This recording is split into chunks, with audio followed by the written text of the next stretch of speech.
장애인 문화복지신문 제333호 제9면 기사입니다. 성남시 중증장애인의 사회적응 활동비 지원. 성남시는 장애 정도가 심한 장애인, 이하 중증장애인의 사회적응을 돕기 위해 특수재활치료, 재활교육, 자격증 취득 등 3개 분야에서 최대 60만 원의 활동비를 지원한다.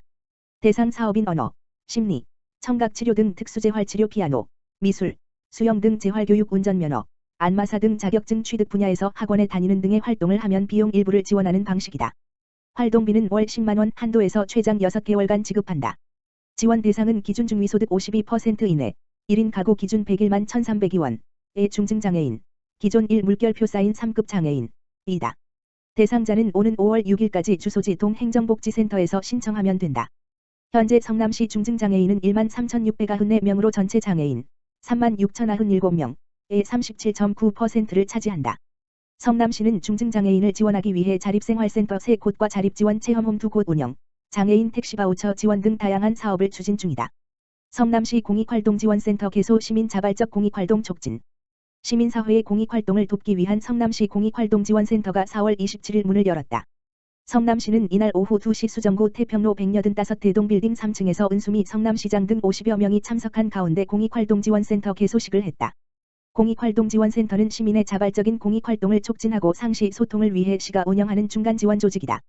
총 330, 100평 규모의 시민사회단체가 모여 필요한 정보를 나누고 공익활동가들이 사물을 볼 수 있는 대회의실, 30석, 교육실, 20석, 영상촬영실, 개인 사무공간 등의 공유공간을 갖췄다.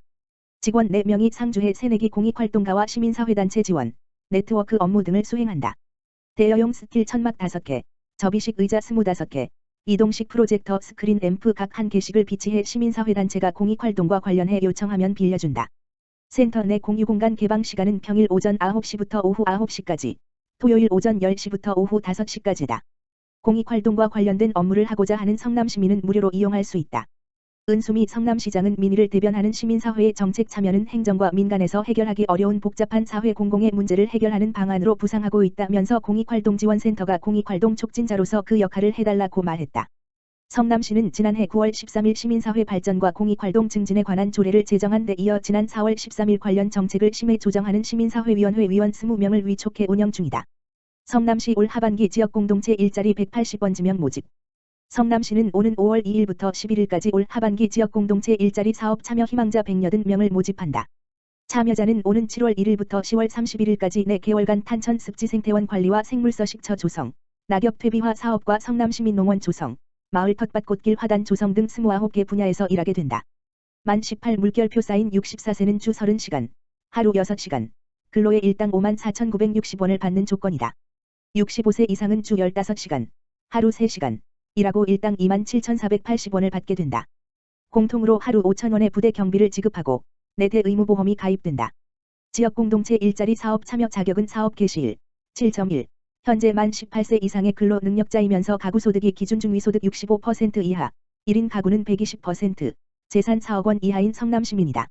참여하려면 기한 내 신분증, 코로나19로 인한 실직 폐업 관련 증명서, 해당자, 기타 자격 서류 등을 주소지 동행정복지센터로 가지고 가서 신청하면 된다. 성남시는 자격 요건과 가구주 여부, 부양가족 수, 가구소득, 재산 등을 고려해 참여자를 선발한 뒤 오는 6월 23일 개별로 알려준다. 성남시는 같은 기간 공공근로사업 참여 희망자 400명도 모집한다. 시흥시, 주거복지 저변 넓힐 업무 협력 맺어. 시흥시, 시장 임병택, 지난 27일 시흥시청 다슬방에서 LH 인천지역본부, 시흥도시공사, 초록우산어린이재단 경기지역본부와 시흥형 주거복지 전달체계 업무 협력 마우를 체결했다고 밝혔다. 이번 협약은 시민체감형 포용적 주거복지 실천 방안을 담은 시흥형 주거복지 전달체계 추진에 대한 주요 주거복지 수행기관 간의 상호 협력 및 지원을 위해 마련됐다.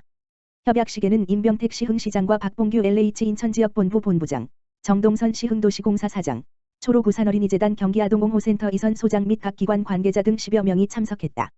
이날 협약에 따라 시흥시는 주거복지 정책 제안과 주거복지 현안사항 도출 등의 업무에 집중하기로 했다. 특히 올해 3월 개소한 시흥시 주거복지센터를 중심으로 취약계층 대상 주거복지 통합서비스, 주거실태조사, 주거복지교육 등에 앞장설 계획이다. LH와 시흥도시공사는 임대주택 정책 사업 안내, 임대주택 공급 정보 제공, 마이홈 등 노하우 공유, 긴급주거지원 임대주택 공급에 주력하며 초록우산 어린이재단은 아동의 주거권 증진, 아동주거빈곤 가구 주거상향 지원에 힘을 보태기로 했다. 박봉규 LH 인천지역본부장은 주거 취약계층 주거 상향 지원부터 수요자 맞춤형 주택 제공까지 시민들을 위한 다양한 주거복지 사업을 성공적으로 추진하길 바란다면서 이번 협약으로 시흥 시민의 복지 권리 수준이 한 단계 성장하는 발판이 되기를 기대하며 민관 공예 협력과 더불어 LH 인천지역본부의 지원으로 시흥 시민이 주거복지 서비스를 체감할 수 있도록 노력하겠다고 전했다. 정동선 시흥도시공사장은 시흥시가 지속적으로 일관성 있는 주거복지 정책을 시행할 수 있도록 지방공사에 소임을 다하고 취약계층의 주거복지를 높이고자 시흥시 주거복지센터와 긴밀히 협조해 주거복지 안정망 구축에 최선을 다하겠다고 밝혔다. 이선 초로구산어린이재단 경기아동옹호센터 소장은 시흥시는 전국 지자체 최초로 시흥형 아동주거비 지원사업을 실시하며 경기도주거기본조례의 아동주거빈곤의 개념을 명시하는 등 아동주거권 보장을 위한 선도적인 역할을 수행해왔다고 전했다. 또한 이번 협약을 통해 지역 맞춤형 주거복지사업 확대의 긍정적인 모델이 될 것을 기대한다고 말했다. 임병택 시흥시장은 이번 협약에 함께한 모든 기관이 시민의 안정적인 주거 환경 조성이라는 하나의 목표를 통해 시흥시 주거복지 저변을 넓혀줄 것을 기대한다고 밝혔다. 이어 시흥시는 주거복지 분야를 선도해온 만큼 시민 누구나 쾌적한 집에서 편안한 삶을 가꿔갈 수 있도록 앞으로도 다양한 정책적인 노력을 기울이겠다고 말했다. 한편 시는 이번 업무 협약을 통해 주거복지 협력사업 모델 발굴 시행, 시흥시 주거복지센터의 주거복지 허브 기능 강화, 주거빈곤 아동가구 주거상향사업 지원 등의 민관 공협업 사업을 추진해 시흥형 주거복지 전달체계를 탄탄히 구축하고 이를 더욱 강화할 계획이다. 시흥시 의사회, 군과 배움 응원하는 장학금으로 희망 전해. 시흥시 의사회, 회장 박기호, 이하 의사회, 가 지난 26일 시흥 청소년의 군과 배움을 응원하는 장학기금 1,400만 원을 시흥시 인재양성재단에 기탁해 학생들의 따뜻한 희망을 전했다.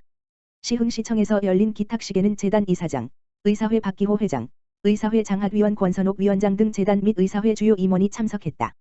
박기호 의사회장은 시흥시 청소년이 어려운 가정 형편 속에서도 배움에 대한 희망을 잃지 않도록 힘을 보태고자 회원기관들과 장학기금을 적립하고 있다.